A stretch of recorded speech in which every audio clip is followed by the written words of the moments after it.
The fourth failing of political speech Orwell addresses in his essay is meaningless words.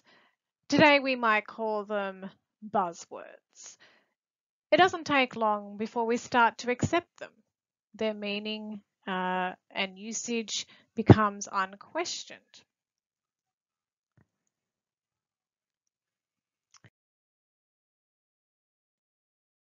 In certain kinds of writing, particularly in art criticism and literary criticism, it is normal to come across long passages which are almost completely lacking in meaning. So in this passage, Orwell makes the assertion that amongst the confusion of long literary or political critiques, the writing often becomes meaningless as a result of improper language and an incredibly ridiculous amount of jargon. And it results in the fact that it becomes meaningless. And you may have experienced this where you're reading something and it really doesn't actually make any sense.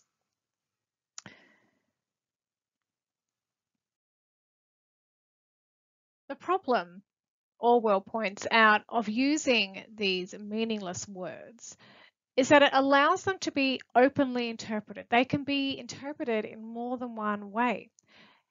Orwell provides some examples of these meaningless words. Words like romantic or sentimental, natural, we hear these words bandied about and they can be openly interpreted. And these words are often used in art criticism, but they are pretty meaningless. They not only do not point to any discoverable object, but are hardly ever expected to do so by the reader.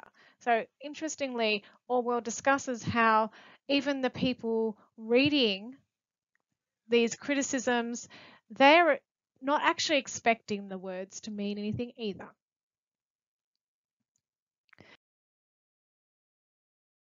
Many political words are also abused in this same way. Orwell provides the example of fascism. So the word fascism has now no meaning except insofar as it signifies something not desirable. So people use this word and overuse it, and they use it in a way where it actually no longer is used in the original way. It has now taken on a completely different meaning. Orwell also points to the word democracy, that there's no agreed definition of this word. And he says it almost universally felt that when we call a country democratic, we are praising it. What one might regard as democracy, another would describe as fascism, but neither carries a definition in this instance, but merely a positive or negative connotation. So consequently, these meaningless words are often allow the reader to be deceived by the author.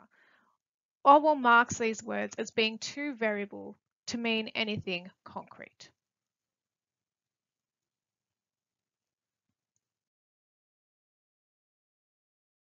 Orwell gives us an example of the use of meaningless words. So he gives us an example from Ecclesiastes. So this is the original text, and this is some good writing. I returned and saw under the sun that the race is not to the swift, nor the battle to the strong, neither yet bread to the wise, nor yet riches to men of understanding, nor yet favour to men of skill. But time and chance happeneth to them all. So Orwell takes this passage from Ecclesiastes and he rewrites it using the typical meaningless words that he sees in political writing. Objective considerations of contemporary phenomena compel the conclusion that success or failure in competitive activities exhibits no tendency to be commensurate with innate capacity, but that a considerable element of the unpredictable must invariably be taken into account. So as you can see, by using these meaningless words, it does actually make something sound completely meaningless.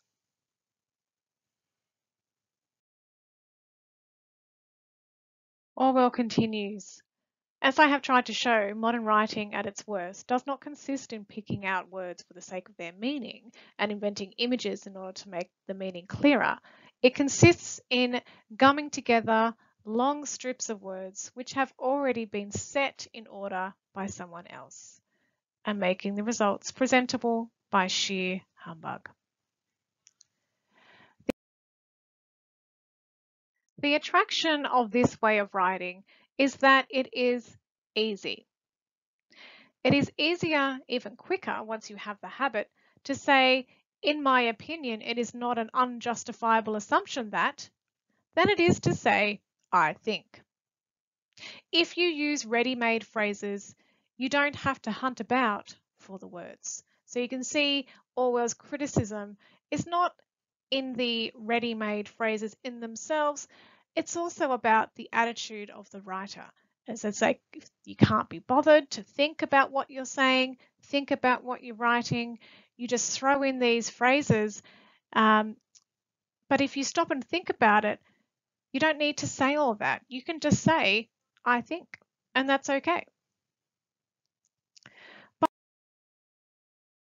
using stale metaphors, similes, and idioms, you save much mental effort at the cost of leaving your meaning vague, not only for your reader, but for yourself. If you want to elevate your descriptive writing, you must turn your words into a lens through which the reader can experience the world with new eyes. How exactly do you do that? Well, Orwell points out that a scrupulous writer, in every sentence that he writes, will ask himself at least 4 questions. So here are Orwell's 4 questions to ask yourself when you review your written imagery. What am I trying to say? What words will express it? What image or idiom will make it clearer? Is this image fresh enough to have an effect? And it really does make a big difference when you ask yourself these questions in your writing. Instead of um, vomiting up any old thing when you're hurriedly trying to write something, actually stopping to think about what you're trying to say and what's the best way to say it is so important. When I'm marking creative work, it's really obvious when someone is thoughtfully trying to create a vivid and fresh image. And that has a lot of power and will make your writing really engaging and interesting.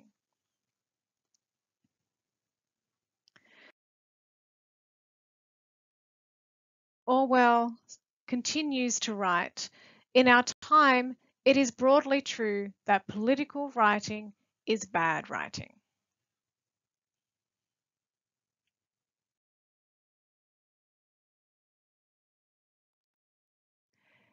The appropriate noises are coming out of his larynx, but his brain is not involved, as it would be if he were choosing his words for himself.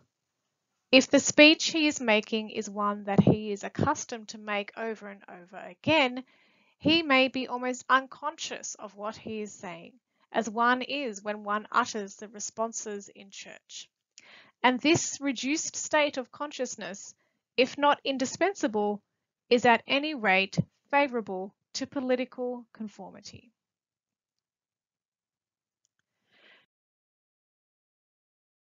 In our time, political speech and writing are largely the defence of the indefensible.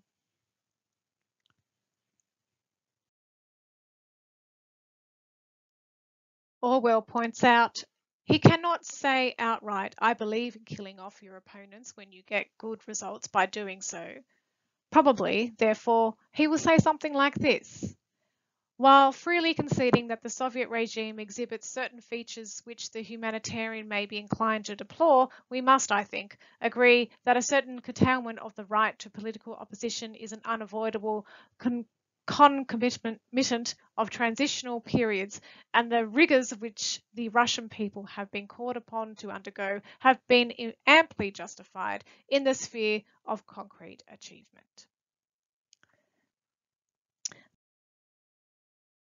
Great enemy of clear language is insincerity. When there is a gap between one's real and one's declared aims, one turns, as it were, instinctively to long words and exhausted idioms, like a cuttlefish spurting out ink. In our age, there is no such thing as keeping out of politics. All issues are political issues, and politics itself is a mass of lies, evasions, folly, hatred, and schizophrenia. But if thought corrupts language, language can also corrupt thought. And here we have Orwell's really key idea that he continues to weave throughout his essay.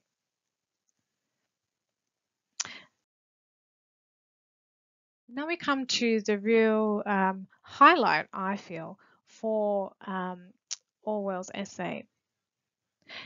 He writes, I said earlier that the decadence of our language is probably curable. But one can often be in doubt about the effect of a word or a phrase, and one needs rules that one can rely on when instinct fails. I think the following rules will cover most cases. So now we come to Orwell's 6 rules for writing.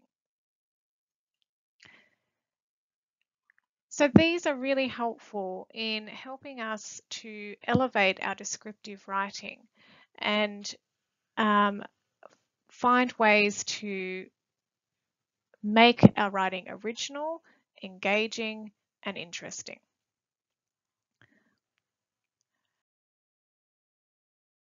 Never use a metaphor, simile, or other figure of speech which you are used to seeing in print. So this is referring to his criticism of using cliches. Here he's encouraging when we are writing, if we've heard of it before, if it sounds familiar, don't use it. Secondly, never use a long word where a short one will do. Again, don't be pretentious in your use of diction. Don't write a long word because you think it's going to make you sound smart and intelligent. Use a word that's shorter, or what I often encourage my students to do is choose the right word, the exact, the most precise word for that image. And that is so powerful. Thirdly, if it is possible to cut a word out, always cut it out. Don't overwrite. Don't pad out your writing with useless and meaningless phrases. And fourthly, never use a foreign phrase, a scientific word, or a jargon word if you can think of an everyday English equivalent. This is about you being clear in your writing. And lastly, break any of these rules sooner than say anything outright barbarous. In true Orwellian humorous style, make sure that your writing is good and say something worth saying.